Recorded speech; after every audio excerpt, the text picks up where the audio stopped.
Bom dia, tá começando mais um episódio da Lolere, seu podcast jurídico direto, prático e sem juridiquês. Eu sou o Victor e hoje no penal o STF discute se o direito ao silêncio deve ser informado já na abordagem policial. E no processual, um ministro do STJ relatou pressões e criticou interferências externas em julgamentos. No constitucional, Flávio Dino disse que os municípios de Mariana não dependem de aval da justiça inglesa para firmar acordos no Brasil. No trabalho, o TST confirmou justa causa após greve considerada ilegal. E ainda no Supremo, nós vamos falar sobre nepotismo em cargos políticos. Muito bem, então para a gente ir para mais um episódio daquele jeito, eu vou ler aqui com vocês alguns comentários de ontem. Ana Laura comentou que está ansiosa para descobrir as novidades que estão por vir, mas triste com a saída da Cibele. E perguntou também se eu vou continuar ou eu vou sair também. Então, Ana Laura, eu vou fazer um pouco de suspense. Na segunda-feira vocês vão descobrir, tá bom? A Dali Viegas falou o seguinte: boa tarde, Victor. Você está indo muito bem, mandando boas vibrações para você e certa de que muitas novidades virão para essa nova fase da Lolere. É isso aí, Dali Viegas, e eu concordo plenamente. Tem muita coisa boa vindo por aí. Bom, mas bora para mais um episódio. Peguem um café, coloquem o fone e vamos entender como essas decisões estão moldando o direito no Brasil e no mundo.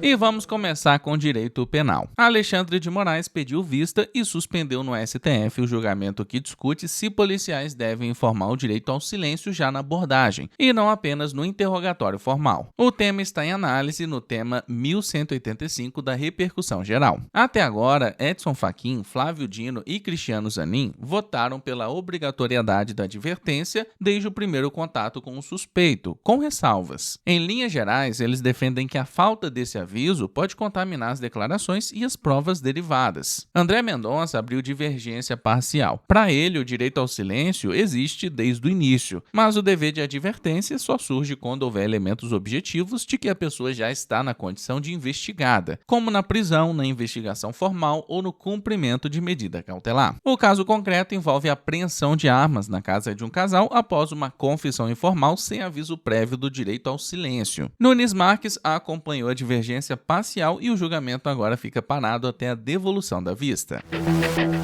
E vamos com o direito processual. Durante a sessão da 4ª turma do STJ, o ministro João Otávio de Noronha relatou pressões e tentativas de interferência externa em processos que tramitam na corte. Ao interromper a leitura do voto, ele afirmou ter recebido mais de 10 pedidos de audiência sobre o mesmo caso, além de solicitações de adiamento. Na fala, o ministro disse que Brasília está ficando difícil e criticou o avanço desse tipo de atuação sobre julgamentos em curso. Também afirmou que a interferência em processos alheios tem crescido e fez referência a um ambiente de suspeitas em torno da atuação sobre decisões judiciais. O comentário foi feito no julgamento de um recurso da Hyundai Corporation. A empresa questionava a decisão do TJ do Rio, que a havia condenado a indenizar uma importadora brasileira, sustentando que a citação no processo foi direcionada à empresa errada dentro do grupo econômico. No mérito, Noronha acompanhou a maioria da turma para reconhecer o recurso e anular os atos processuais desde a citação. Com isso, fica aberta a possibilidade de que a responsabilização recaia sobre a empresa efetivamente envolvida no contrato discutido no processo.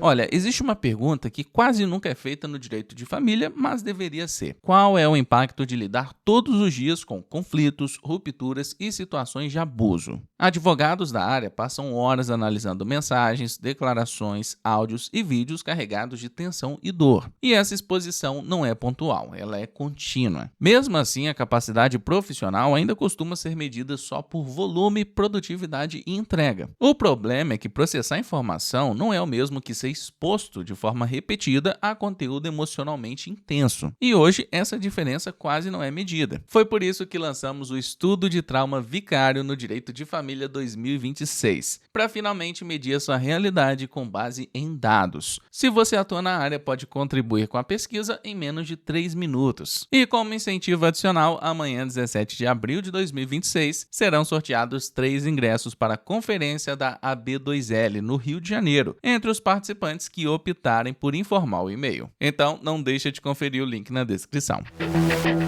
E vamos voltar com o direito constitucional. O ministro Flávio Dino, do STF, STF afirmou que os municípios atingidos pelo rompimento da barragem de Mariana não precisam do aval da justiça inglesa para celebrar acordos no Brasil. Segundo ele, decisões estrangeiras não produzem efeitos automáticos no país. Na decisão, Dino destacou que medidas adotadas no exterior só podem valer aqui após homologação pelo STJ e pelos instrumentos próprios de cooperação jurídica internacional. Sem isso, a justiça britânica não pode impedir acordos firmados em território brasileiro. O tema chegou ao Supremo depois que o IBRAM informou na DPF 1178 que o judiciário inglês estaria restringindo a atuação dos municípios ao exigir autorização para celebrar acordos ou desistir das ações em curso. Dino classificou como intolerável qualquer subordinação da justiça brasileira à justiça inglesa. Ele também afirmou que essa lógica vale tanto para acordos com a BHP quanto para o acordo homologado pelo próprio STF em 2024 para reparação dos danos.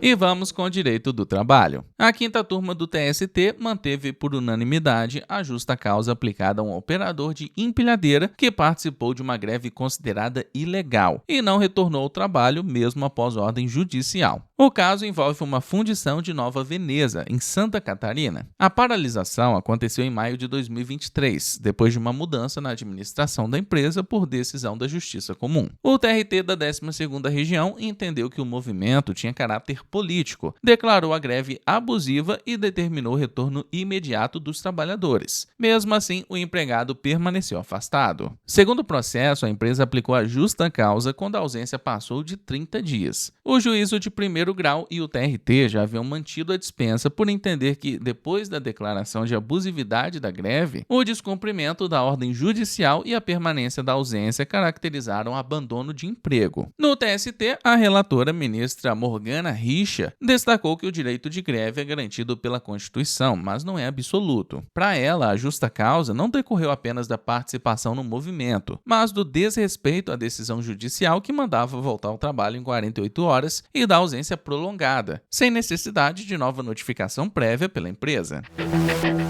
E no direito constitucional, o STF retomou nesta quarta-feira o julgamento do recurso que discute se a vedação ao nepotismo alcança a nomeação de parentes para cargos políticos, como secretários e ministros de Estado. Até agora, há maioria no sentido de que essas nomeações não se enquadram automaticamente na proibição. Já na área penal, o plenário também deve analisar o recurso da Google sobre a possibilidade de quebra de sigilo de históricos de busca na internet sem individualização prévia dos investigados. O debate surgiu em investigação ligada a pesquisas sobre Marielle Franco na véspera do assassinato. A pauta inclui ainda o julgamento conjunto de ações sobre a compra de imóveis rurais por empresas brasileiras controladas por estrangeiros. O ponto central é saber se a restrição prevista na legislação é compatível com a Constituição. Além disso, o Supremo deve retomar ADPFs sobre a chamada Lei Ferrari e sobre a norma do TCU que criou a SESEX Consenso, secretaria voltada à solução consensual e à prevenção de conflitos dentro do tribunal.